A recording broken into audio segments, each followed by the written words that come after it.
truck driver is dead this morning. Police say he was caught in crossfire not far from the United Center. More than a dozen student athletes from St. Ignatius College Prep in Chicago are injured in a crash in Indiana.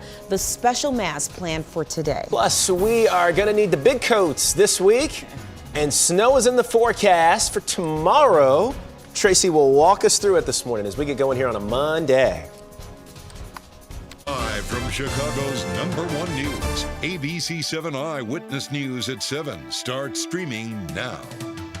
Back at it. Hey, everybody. Good morning. How you doing? Hello. Look who's back. I feel like I know, like I would kiss you, but I don't know. All right, you don't want none of this. You don't want. You trust got the me. cooties. Yeah, and the cooties are going around too. It is going around. Everybody's got cooties. I know. So be careful out there, and if you're sick, stay home. Keep your behind at home. Yep. All right. Look at this, Steve. Welcome back to this temperature. Yeah, 28 degrees. What in the world is going on? When you left, it was still in the 70s. Yes, exactly. We're in a whole new season now, Tracy. Oh my goodness, are we ever? But you know, this is a little more typical of what we tend to see in November versus highs in the mid 70s. Hey, little hint of some blue sky that is still out there for us this morning. No snow in the area this morning, and I don't expect any today. Right now, you need to expect it to be cold when you head out the door this morning. Take a look at some of these numbers. Valparaiso, 21, 23 in LaSalle, 21 degrees right now in Waukegan, and 22 in Joliet. Today, mix of clouds and sun here this morning. We'll build up more clouds through the day, and we'll talk more about that. And our snow chances for tomorrow all coming up. Roz? We're looking at 40-minute average travel times now on the majority of your inbound expressways. We've had a couple of suburban problems this morning. This is new in Bartlett, a crash at Stearns and Munger Roads, and a pretty odd situation in Cicero. Chopper 7 is over it. This is at Cicero and 35th. On the northbound side, that car going northbound went through the fence and ended up in that little building, that shed type building there. So they've got everything shut down northbound on Cicero, basically between 39th Pershing and 35th. So they can pull that car out of there and make some repairs. I mean, they were pulling the fence away so the tow truck could get in there and get that car out of there. It's a crazy situation, guys. Southbound traffic's getting through. Yeah, it sure is crazy. I know you'll keep us posted, Roz. We'll check back in a little bit. Thank you. This was breaking overnight. Chicago police say people in two different vehicles were shooting at each other. A tow truck driver was caught in the middle and killed. That gunfire happened on the near west side on Fulton near Damon. Diane Apathiou has the very latest this morning. Diane. Police tell us that tow truck driver was caught in the crossfire. Now investigators are combing surveillance cameras in the area to try and find those suspects. That happened in the 1900 block of West Fulton at around 10:45 last night. A 49-year-old man was driving a tow truck heading westbound when two vehicles began shooting each other. Caught in between them, the victim was hit in the left armpit and crashed into a bus stop pole. You can see the impact done to the front end of the truck. That man was taken to Stoger Hospital in critical condition, where he was pronounced dead. We're told that tow truck driver just started recently at that company. He's only been working there a few weeks and was heading home. Police tell us no one's in custody this morning. Back to you. Diane, thank you. This was also breaking overnight. 3 people have been killed, 2 others hurt during what's being called an active shooter emergency at the University of Virginia. Police in Charlottesville say that they're still looking for a former football player at the school. He is considered armed and dangerous. The victims have not yet been identified. The FBI has been in contact with university police. Classes have been canceled on campus today. Right now, several hockey players from St. Ignatius College Prep are still in the hospital. They were badly hurt when a truck crashed into their school bus this weekend. This happened in Warsaw, Indiana. Jessica D'Onofrio is live at the school in Chicago's Little Italy neighborhood with more. Jess. Well, Val, the school is planning a special mass here at St. Ignatius later on this afternoon. It comes as many students remain in the hospital. Now, 16 St. Ignatius College Prep students were injured Saturday night after a semi-truck crashed into their bus in Indiana, flipping it over. Police say the truck was seen swerving and speeding at around 8 p.m. in Warsaw, Indiana, about 50 miles south of South Bend. 23 student athletes from the St. Ignatius Junior Varsity Hockey Team and 2 coaches were on board. At least 1 student was ejected from that bus. The team was heading to a hotel after dinner after competing in a tournament earlier in the day. Now, police say of the 16 injured students, 3 of them were transported to a hospital in critical condition, then upgraded to stable yesterday morning. This morning, I'm joined by St. Ignatius College Prep President John Chandler. Mr. Chandler, how are those students doing this morning? We did hear from police, but if you could give us an update. Sure. My Jesuit community and I had the opportunity to meet with the parents and many of the students yesterday evening that are back in Chicago. It was a cathartic time, a time for them to reflect on the challenges and the sadness and really to pray together for their fellow students that are still in the hospital in Fort Wayne area. And so how are those students doing this? You know, we're grateful that they are out of critical condition. They're stable, but they will have their challenges ahead for healing. Talk to us about the Mass later on this afternoon. So this afternoon we invite our St. Ignatius community and the public to join us at our Church of the Holy Family next door as we give thanks to God for a situation that could have been much more tragic and worse than what it is. And so as we ground all things at St. Ignatius High School is in prayer. Very briefly, how is everyone dealing with this? You know, today it'll be interesting as our students come back because many of their friends were on this team, and we have the appropriate counselors, grief counselors, our spiritual directors that are available, and we will just take the day as it unfolds. Thank you, sir, for joining us this morning. Police are telling us that they do believe that alcohol was a factor in this crash, and the driver of that semi-truck possibly facing several felony charges. Again, a special Mass planned here at St. Ignatius College Prep later on this afternoon at 3:30. Val and Terrell, back to you. All right, Jess, thank you. President Biden is meeting China's President Xi Jinping at a summit happening now in Indonesia. The 2 leaders often traveled together when they were both vice presidents. This is their first in-person meeting since each became president. U.S. officials say the goal is to have the 2 improve the relationship between the 2 largest economies in the world. Turning now to the very latest on the midterm elections, it appears Democrats will keep control of the Senate. However, the House is obviously still up in the air. Even with that, Republicans are preparing to take the majority. ABC's Justin Finch is live in Washington with more this morning. Justin, good morning. Terrell, Val, good morning. And this morning, several races across the country are still uncalled, and neither party has yet to reach a 218-seat majority. So Democrats are now hinting at a slim chance to hold the House as Republicans now prep to control that chamber. Morning, new and returning Congress members are on Capitol Hill. For 6 more years. Democrats are arriving with a secured Senate majority with wins called in Arizona and Nevada over the weekend. This election, Nevadans rejected the far-right politicians working to divide us. If you voted last time, go vote for me again. All eyes now on Georgia, where a December runoff race will decide which party holds that undecided Senate seat. The runoff election day is December 6th. It's critically important that people show up. But less certainty in the House, where 18 races remain outstanding. Republicans only need 7 to win control. Still, Democrats are upbeat. Let's just get through the election, okay? They haven't won yet. House Speaker Nancy Pelosi on CNN asked about House Republican leader Kevin McCarthy and if he has what it takes to possibly succeed her as Speaker. No, I don't think he has it, but that's up to his own people to make a decision. Within Republican ranks, resentment over the red wave that never was and former President Trump's influence. I think it's basically the 3rd election in a row that Donald Trump has cost us the race, and it's like, 3 strikes, you're out. He also supported many candidates who won around the country. Trump's endorsement is now under pressure in Arizona's neck-and-neck governor's race. Trump-backed Kari Lake narrowly trails Democrat Katie Hobbs after the latest ballot count. And Republicans are also bracing for a possible announcement from former President Trump. As soon as tomorrow, he could launch his 2024 re-election campaign the same day as his deadline to comply with that January 6th committee subpoena, and also the release date for former Vice President Pence's new memoir. Val Terrell, back to you. All right, Justin, thank you. Well, new this morning, Moderna just released new data about its updated COVID vaccine booster shot. The company says it performs better against the current Omicron subvariants compared to the company's original shot. Pfizer made a similar announcement about its own updated booster earlier this month. The company building the Obama Presidential Center will take part in an anti-bias training this week after disturbing discovery on the job site. Lakeside Alliance says construction work is still suspended after police say a noose was found there last Thursday.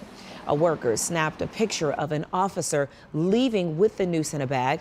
The Obama Foundation calling it a shameless act of cowardice and hate. Lakeside Alliance is offering a $100,000 reward to find those responsible. A Highland Park mom is on a mission to combat gun violence. Ashley Beasley and her 6-year-old son, Beau, were at this year's 4th of July parade during the shooting that killed 7 people and hurt dozens of others. She was not physically hurt during the attack, but says she is now devoting her life to stopping gun violence. Beasley is headed to the nation's capital this week to urge lawmakers to co-sign a federal assault weapons ban. Really the prime time that we are hitting the ground with this and trying to get it done. Every legislator who co-signed the assault weapon bans bill won their election. Beasley is set to meet with Senators Kelly, Sinema, and Toomey during her upcoming trip to Washington. She has previously met with a dozen other lawmakers. Happening today, a wellness event for at-risk veterans in the northern suburbs. The Chicago Bears are partnering with Advocate Healthcare and Midwest Veterans Closet to host this event. It runs from 11 this morning until 1 p.m. at 2323 North Green Bay Road in North Chicago. Veterans can get their flu shot, COVID boosters, and more. Well, also today, the Blackhawks will host their annual Military Appreciation Night game as the team takes on the Carolina Hurricanes at the United Center. There will be a special on-ice ceremony to honor several veterans, including Brigadier General Doug Lowry. He is the highest-ranking Native American in the U.S. Army. Coming up this morning, streaming out loud on this Monday, former Vice President Mike Pence is talking exclusively with David Muir, what he has to say about his role on January 6th and what he thinks about former President Donald Trump's actions that day. But first, Tracy has your AccuWeather forecast. She's tracking some, I'm dreading saying it, but it's here, accumulating snow and our first snow of the week. So you'll want to hear her forecast. That's next.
Well, good Monday morning to you. It does not look like this. This is just a background.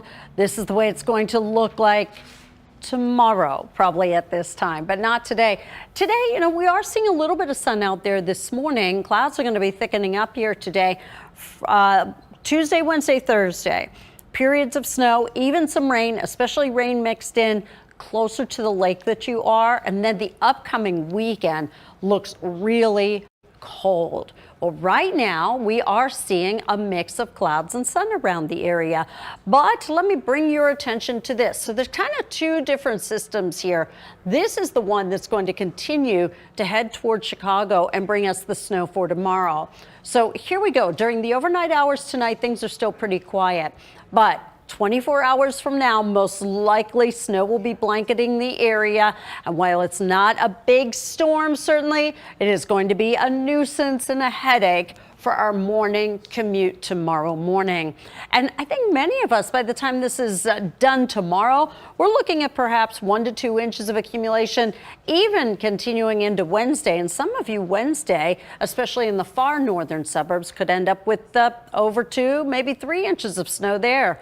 27 degrees right now. It is a morning that is cold, and it is going to be a week that is going to be awfully cold too. The weekend, yeah, quiet, but very cold. Ross? And you know, Tracy, I just had another thought. I have to get my dogs' coats out and their little booties out. I wasn't even thinking about that. I was thinking more about myself, but wow. Yeah, got to get ready for it. Well, right now, if you were thinking about taking the Rock Island to avoid any of this cold weather, you're going to need a little extra time because we've got 15 to 20-minute delays on several trains because of positive train control issues they've been having throughout the morning. Travel times averaging 40 to 45 minutes, and we've got a couple of new problems. We've got a stall northbound on the Tri-State near North Avenue. They're in the process of clearing it right now, but there is some lane blockage, and we're also hearing about a medical emergency outbound on I-88 near York Road. So we've got some delays developing in that area as well. So it's getting a little bit busier out there, but yeah, I'm just anticipating what it's going to be like tomorrow, which is going to be a whole different picture. Tanya, Val and Terrell. Yeah, it is, Roz. Thank you. Now to an ABC News exclusive. For the first time since an angry mob broke into the U.S. Capitol, many of them calling for violence against Mike Pence, the former vice president is sitting down for a network interview. And he says he places some of the blame for that day on Donald Trump. Former Vice President Mike Pence needed a moment to collect his thoughts when he sat down with our David Muir, saying former President Trump's words during the January 6th attack were reckless. 2:24 p.m., the president tweets, Mike Pence didn't have the courage to do what should have been done.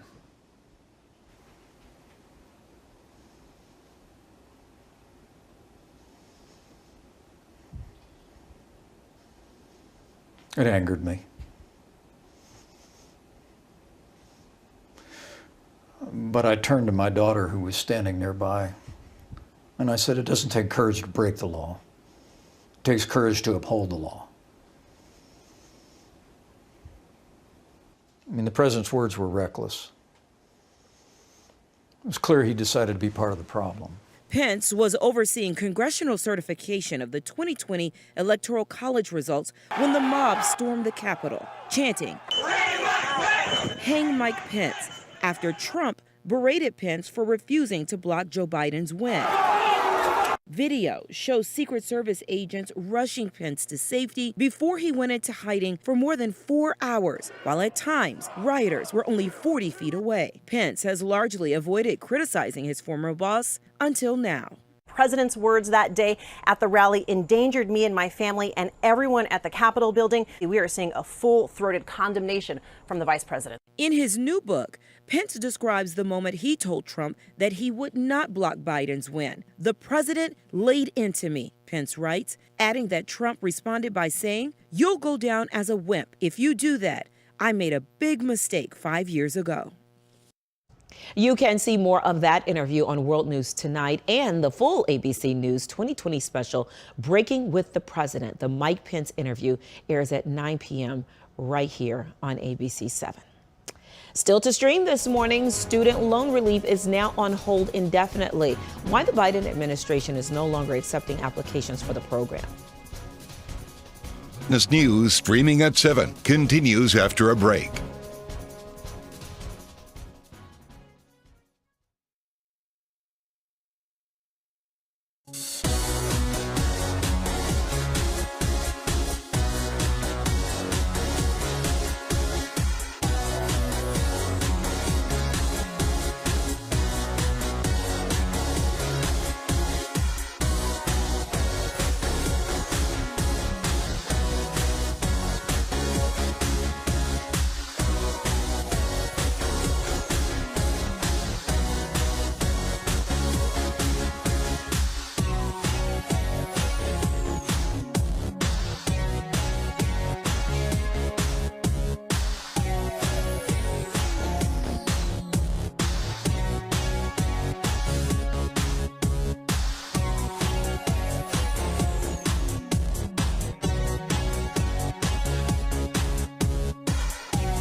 Some not so good news for student loan borrowers. The application process for relief has now been suspended.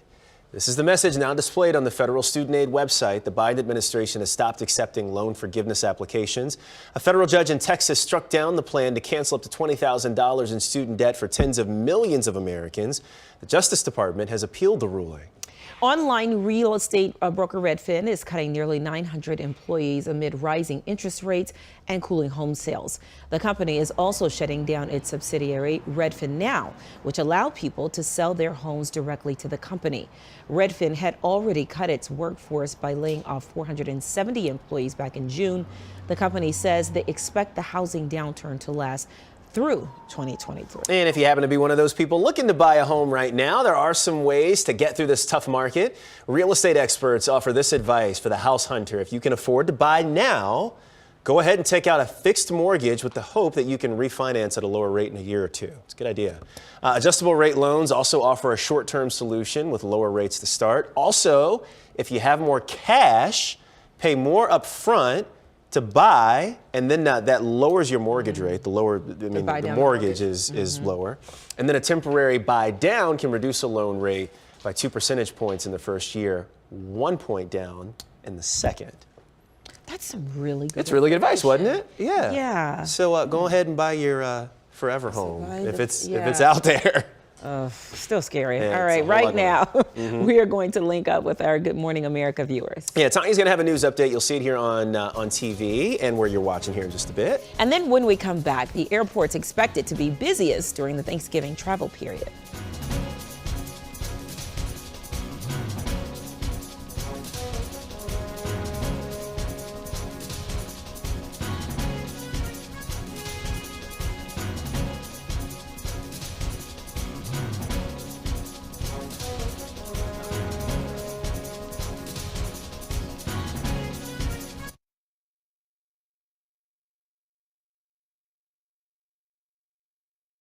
Now, an update from ABC7 Eyewitness News.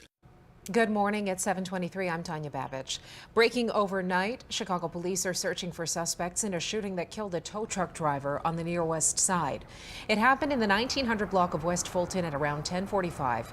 Police say the 49-year-old tow truck driver was heading westbound when people in 2 other vehicles began shooting at each other, and the victim was caught in crossfire. He was hit in the left armpit and crashed into a bus stop pole. He was taken to Stroger Hospital in critical condition, and that's where he was pronounced dead. We're told he had only been working as a tow truck driver for a few weeks and was heading home when he was shot. We'll get a check of the ABC7 AccuWeather forecast now with Tracy Butler. Tanya, thank you very much. Good morning, everybody. And we are starting off awfully cold this morning. Right now, 25 LaSalle, 24 currently in Morris. You get a 27 at O'Hare, 21 degrees right now in Valparaiso. Today, we have a mix of clouds and sun out there this morning. Our highs today will come into the lower 40s. As for tomorrow, this time tomorrow, most likely I'll be showing you the radar. And most likely we are going to be seeing snow on the radar to a cold week ahead. Roz ahead after this break. Now's the time for a healthy start. So let's move. Let's rest and recharge. And put our health first. Let's be well. To do that, let's eat well. Breathe deep. Find joy in the little moments. And do what we love with who we love. Together, let's live well. Advocate Aurora Health.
Welcome back, everybody. We've got traffic building on all of the expressways. We're looking at 45-minute travel times now as the average heading into the city. We've had a lot of suburban crashes.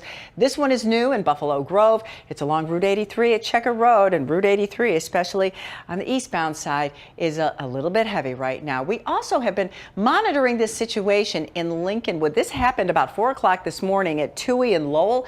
Chopper 7 is revisiting the area. This was a very serious injury crash.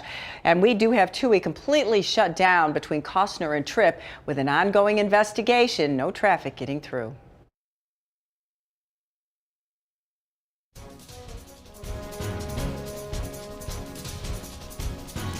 Welcome back. Time now 7:27. Look at that, 28 degrees. We're going to get to our big high of the week today. And yeah, hot and balmy.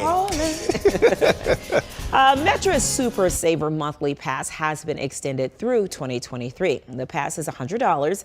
Metra's board has also approved keeping the $10 and $6 day passes, and the board approved a $980 million operation budget for large-scale projects. So Thanksgiving is 10 days away. Probably no surprise that O'Hare is expected to be one of the busiest airports in the country over the week of Thanksgiving, which is why I'm staying away from it. O'Hare will be the 7th busiest airport, according to Hopper. As for the top 3, coming in number 3, Denver, with more than 1 million passengers traveling through. Dallas-Fort Worth comes in second with around 2,000 more travelers. And Atlanta's Hartsfield-Jackson Airport is expected to see the most travelers with 1.6 million. I was gonna guess it. I was gonna guess Atlanta, and then I cheated and read with you. That makes sense, though. Atlanta's always the busiest airport, and it's the way you can go to anywhere you need to go. Right? In the world, apparently. Yeah, the connections. It's the big hub. Yeah. All right. Well, I wish I was connecting out of here somewhere, right? Yeah. It would be nice. Get away from this cold and these sweaters. All right, coming up this morning, a bold look at what defines beauty for Black women. We're going to tell you about a new film that you'll want to see today. Also, coming up and still to stream this morning, is your major on the list? Find out the most regrettable majors, according to college alums, coming up next.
Watching ABC7 Eyewitness News at 7. Streaming live now.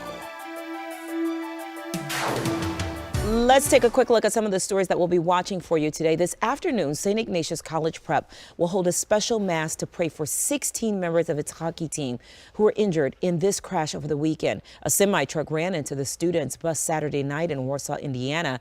That's about 2 hours southeast of Chicago. 23 students were on board at the time, heading to their hotel from a game. At least one student was ejected from the bus. Police say the driver of the semi failed a sobriety test and was arrested. We could learn today if Illinois prosecutors plan to continue their case against R. Kelly. The singer is facing state charges alleging he sexually abused 3 underage girls and 1 woman. Kelly's lawyer is asking the state to dismiss those charges because he's already facing a lengthy sentence for his federal conviction. Sentencing in the federal case is set for February. Today, First Lady Jill Biden will visit Rolling Meadows High School talking about career-connected learning. Then later in the afternoon, the First Lady will make a trip downtown to visit Aon. She'll be taking part in a business roundtable discussion highlighting apprenticeship programs that offer pathways to good-paying jobs. A lot of good stuff to talk about. And we're going to dig into some of that, too, here in just a little bit. Absolutely. Good morning to you, everybody. Welcome back. I'm Val Warner. And so good to be with you. I'm Terrell Brown. Let's go outside, see what's going on this morning. Got a little bit of sunshine, which is good because it's all going to change about 24 hours from now, Trace. Yeah, we'll really be highlighting the radar 24 hours from now because this is what our Futurecast is suggesting it's going to look like this time tomorrow. There you see 7 a.m. Tuesday.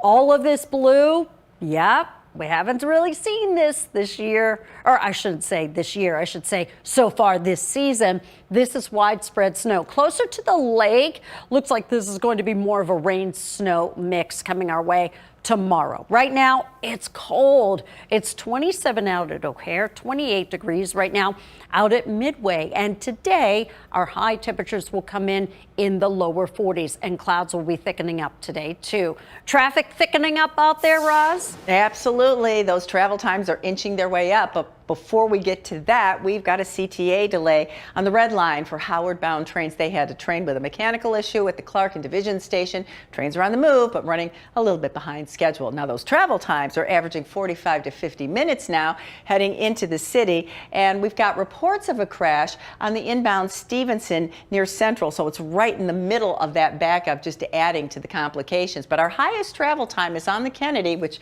is right here. You can see it. Coming around that North Avenue curve, it's clocking in at 51 minutes from O'Hare into downtown. So yeah, get used to those high travel times after a nice leisurely weekend and then get ready for the snow tomorrow. Val and Terrell.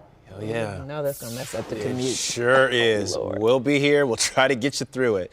Hey, let's get you through these talkers today. Nearly 50% of job seekers right now say that they actually regret their college major choice. Yeah, that's according to a new survey by ZipRecruiter. Here are the top 3 most regrettable majors. Ours coming in at number 1, journalism, then followed by sociology, and then liberal arts. Those majors include English, philosophy, and psychology, among other things. Yeah, and then on the flip side, the happiest college grads, makes sense, computer science, engineering, and nursing majors. Surprised about the nursing majors, though. Yeah, well, I mean, so graduates said that their feelings are closely tied to how likely it is that they get out of school and then they can find a job in that field.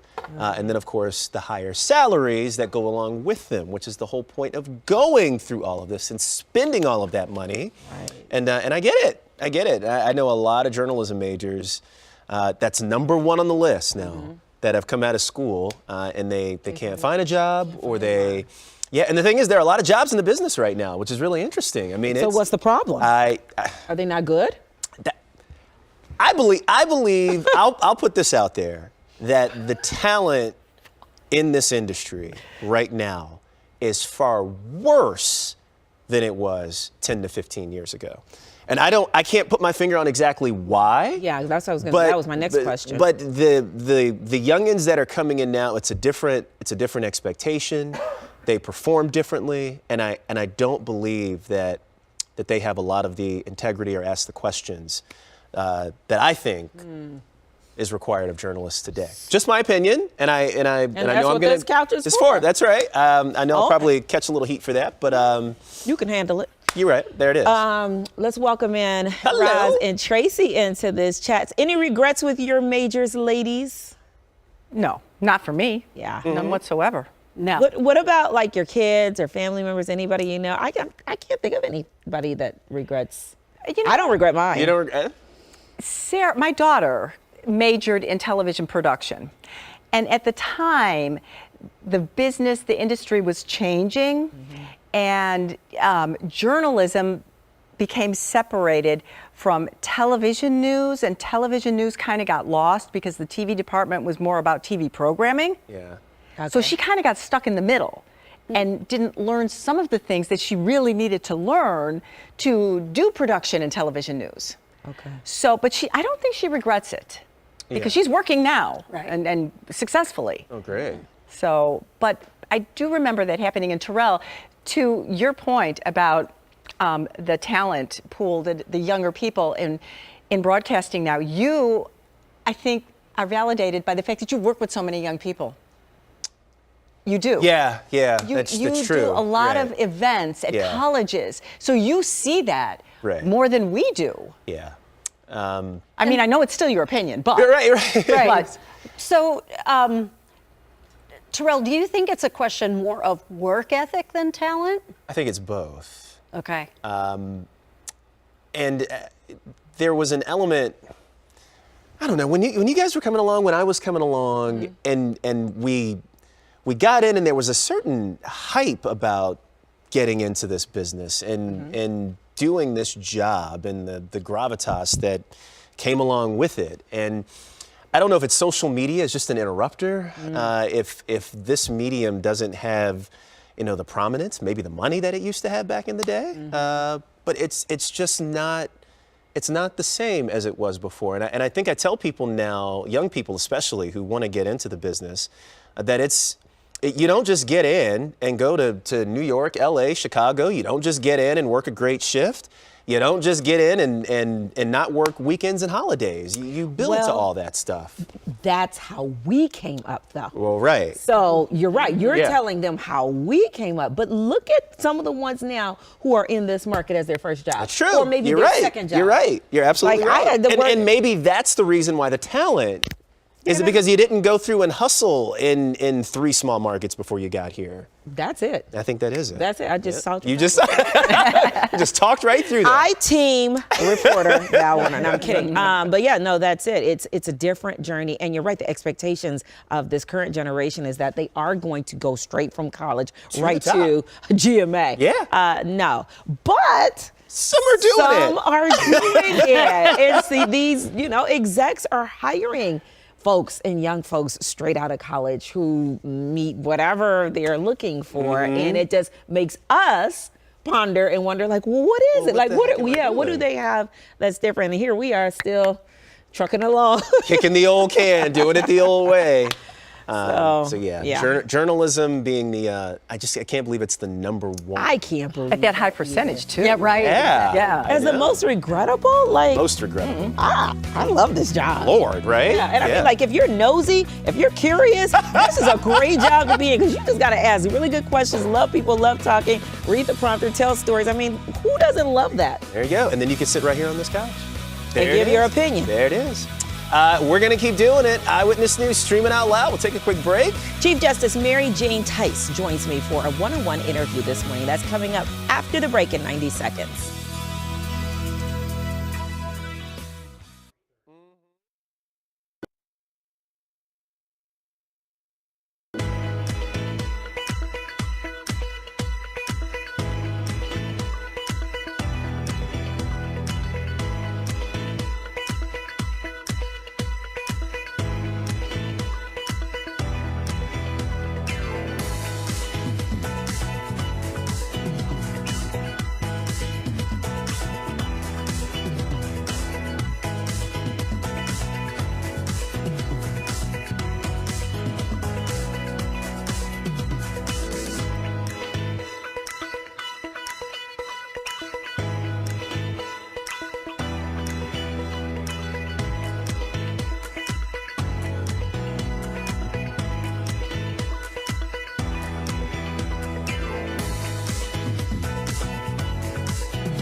Good morning to you. Skies right now. We have some sun, we have some clouds, and we are going to have more clouds than sun through the day today. Two different systems basically, but this is the one that's going to be presenting us with snow tomorrow. So during the wee hours overnight, it will be very cloudy. I don't expect much to happen, but as we get to 5, 6, 7 o'clock tomorrow morning, snow is going to become more widespread. You can see the influence of the lake right here. And so areas along the lakefront probably are going to be dealing more with a rain-snow mix. As for accumulation, the road surfaces are still fairly warm, so I don't expect significant accumulation certainly on the roads, and I don't expect significant accumulation. The problem is going to be timing, and as we've seen so often, even if you get a small amount of snow during one of our rush hours around here, it can really present some headaches. And Roz, I bet that's what you'll be talking about tomorrow. Oh, ad nauseum. Yeah, we're going to have some issues tomorrow, even with just sprinkles of snow. It makes it very slippery out there. But right now, the roads are dry and clear, so we just have typical rush hour problems like delays on the Rock Island. Now, we've been talking about this. We had some cancellations as well because of positive train control issues, but some of the other trains 15 to 20 minutes behind schedule. Travel times, they're up there. 45 minutes is the average, but the Kennedy, that's an hour now from O'Hare to downtown, and there it is. Just bumper to bumper inbound coming around that North Avenue curve, but it's backed up all the way. Now, we've had a couple other issues that have been going on for a while, like this one. Southbound Route 394 near Sauk Trail, it is still closed while they continue cleanup and investigation from a very serious crash. And in Cicero, we have a closure on northbound Cicero Avenue between Pershing and 35th. That's because of a crash. A car went into a building, kind of a shed in that area there. So southbound traffic getting through, northbound is not. Val and Terrell. All right, Roz, thank you. The Illinois Supreme Court will hold a ceremonial installation today for new Chief Justice Mary Jane Tice. The Chicago native began her 3-year term last month. She is the 4th woman to hold the post, and she joins us live this morning. Good morning, Chief Justice Tice, and congratulations. Well, thank you. Good morning to you. Oh, how has it been since you were selected by the court to serve a 3-year term over this last month? Well, a roller coaster, of course. Leading a third branch of government is a challenge. There are important issues that the courts are facing, that the state of Illinois are facing, but I'm very excited to begin my term. We were just talking, I don't know if you were listening in while you were in the holding place for this Zoom, but we were just talking about regrettable majors. Did you always know you wanted to go into law? I don't have a regrettable major at all. I studied history, and I learned a great deal about our country and our values, and learned to think seriously about all of those kind of things. So it's really helped me to become a lawyer. And now I've been a judge for a very long time. I've been a judge for, oh my heavens, almost 39 years. And I can see all the pieces fitting together. 39 years as a judge? Yes. And how many years before that were you an attorney? About 10. I was an assistant public defender in Cook County. That was a really important part of my life. I represented people who were alone and afraid, and I was their only hope. As a young person, to take on that kind of responsibility really shaped me who I am today, and certainly affect the way I think about the court system. You know what? You just answered the question that I was going to ask you, is just how would that impact who you are today? Absolutely. I met people whose lives are very different from mine. I've had a very blessed life. And yet the people I represented, their families, their stories, they stay with me. I'd like to think that in every case that I hear, that I'm hearing the voices of the actual people whose cases come before the court. It's not just paper moving from one side of the desk to the other. Every one of these cases are real people and their lives. And those stories stay with me. And I'm sure that's what makes you such a good Chief Justice, because they're not just a docket number. So what are your plans during your term as Chief Justice? Well, there's some real challenges that the courts face. One is that it's very expensive to hire a lawyer. So people who have good cases, meritorious cases, have a very difficult time coming to court and telling their stories because courts have their own rules. And so they're uncomfortable. They don't know how to use the courts. So we need to do more and more to assist people to come to courts when they do not have a lawyer. Another issue that's really important is issues about mental health. We've learned that a very high percentage of the people who come into our court system, especially in the criminal area, have diagnosable mental health issues. And we don't do a very good job about that. We incarcerate more mentally ill people than we hospitalize. We have to address that. And most importantly, this is a moment where the public has been told over and over again that the courts are partisan, that this is a political game. That's not true.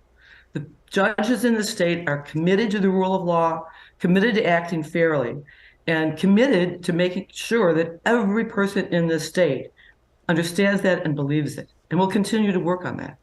And that sounds like 3 great things to work on over these next few years. We're almost out of time, but before I let you go, Chicago native, what neighborhood?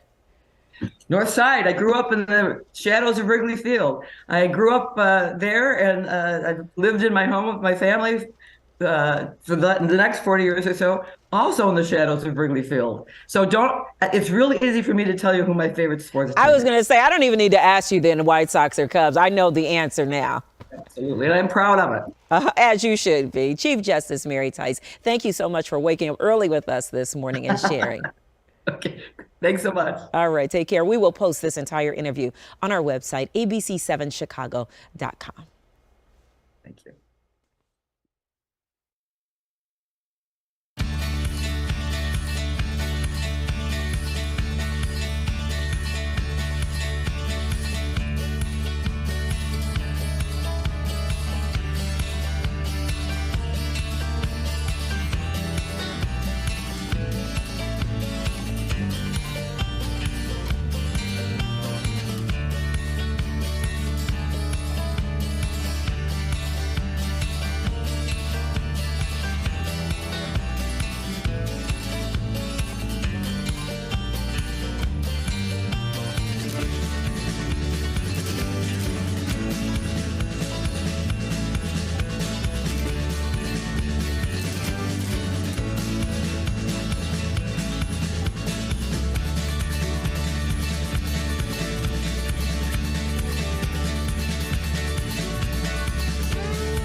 Subjects of Desire is a new movie about Black women and beauty in our culture. It's part of the Black Harvest Film Festival at the Cisco Center. And the director talked with Jose Sanders about her compelling documentary that is getting rave reviews. I think any woman's road is easier if she's beautiful. The way I look has helped me in my life, but even my beauty doesn't change that I'm Black. So why'd you decide there was a need for this film? I've been a Black woman my whole life. And, you know, when you live in the skin of a Black woman, there are all kinds of things that come at you. And, you know, a lot of it is negative, and some of it you don't even understand. Jennifer Holness was inspired to make this film after having 3 daughters who struggle with how the world perceives them. She believes Black women are relegated to a trio of images. There are only 3 models for what a Black woman can be.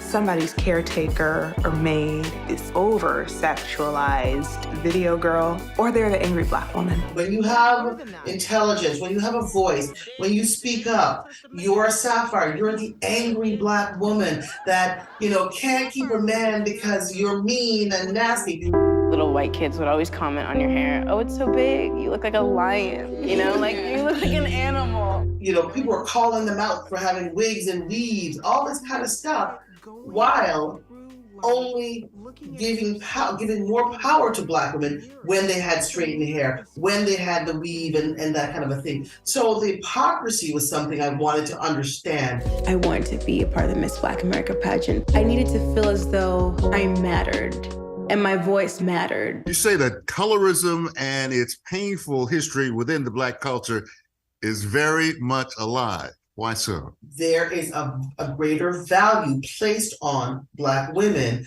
that look a certain way. And it's not just in the white community, it is in our communities. Fair-skinned Black women marry in greater numbers, have higher paying jobs in many cases. This concept of beauty was being applied to me, but I never believed I needed to look that way. To be beautiful, to be great, to be excellent. I do believe that beauty is a power just like anything else.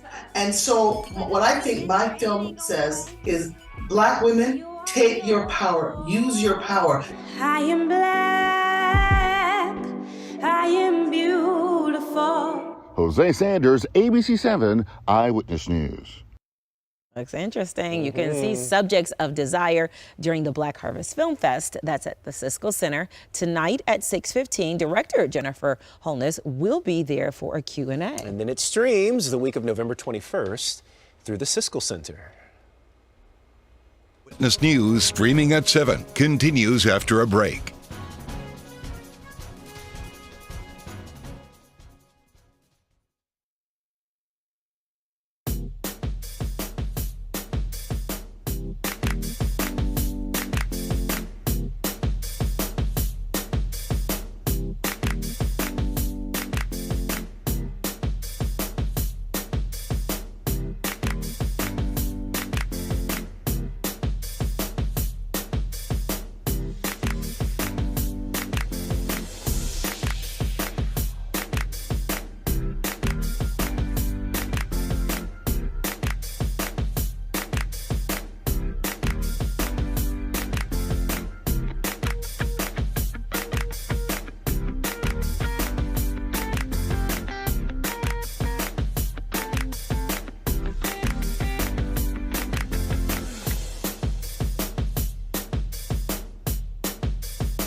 Thanksgiving could be getting a little strange this year.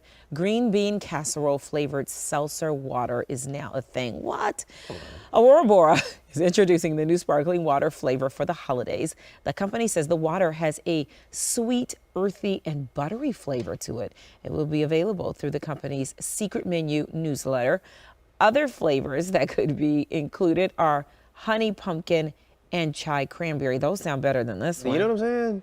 Green bean casserole, that's nasty. Yeah, that's nasty. water. And I gotta drink that? Come on now.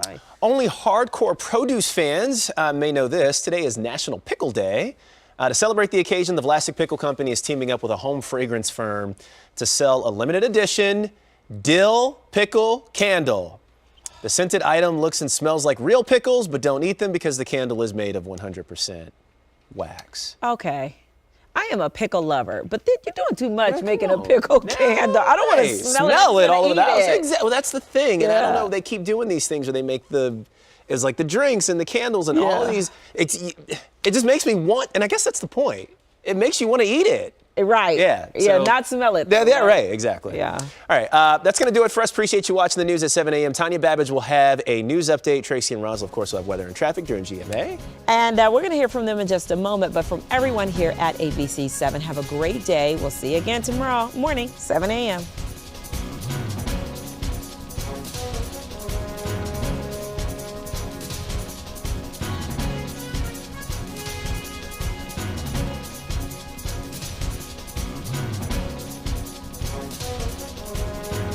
has been Eyewitness News, streaming at 7.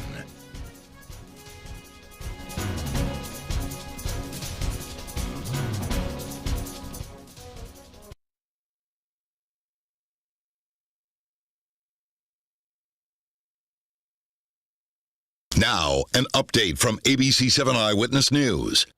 Good morning at 7:56. I'm Tanya Babich. St. Ignatius College Prep in Chicago is planning a special mass this afternoon to pray for 16 members of its hockey team. They were injured Saturday night when a semi-crush crashed into their bus in Warsaw, Indiana, flipping the bus over. 23 students were on board at the time, heading to their hotel after a game. At least one student was ejected from the bus. Police say the truck was swerving and speeding before the crash, and they believe that alcohol was a factor. We're told the 59-year-old driver failed a sobriety test and now faces possible felony charges. We'll check on weather and traffic for you coming up next.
Good morning to you. Well, hey, I just want you to see we have evidence of a bit of blue sky out there this morning amidst some clouds too. Come this time tomorrow, we could be in the throes of some snow. It does look as though this will persist through the height of the morning commute tomorrow. And then we will have periods of snow, even kind of a rain mix, especially areas along the lake. We're at 31 right now at O'Hare. 30 degrees at Midway. Highs today in the lower 40s. Roz? We've got Blue Line delays, Forest Park bound trains because of a train with a mechanical issue at Cumberland. Your travel times, 45 minutes to an hour. The Kennedy has the highest travel time, heaviest traffic. And we've got a crash inbound on I-90 right around Higgins, just past Lee Street. There it is on the right shoulder. So it's just causing a little bit of a slowdown there. We also have a crash in Burr Ridge at Burr Ridge Parkway and County Line, and we still have a closure in Lincolnwood, Toohey, between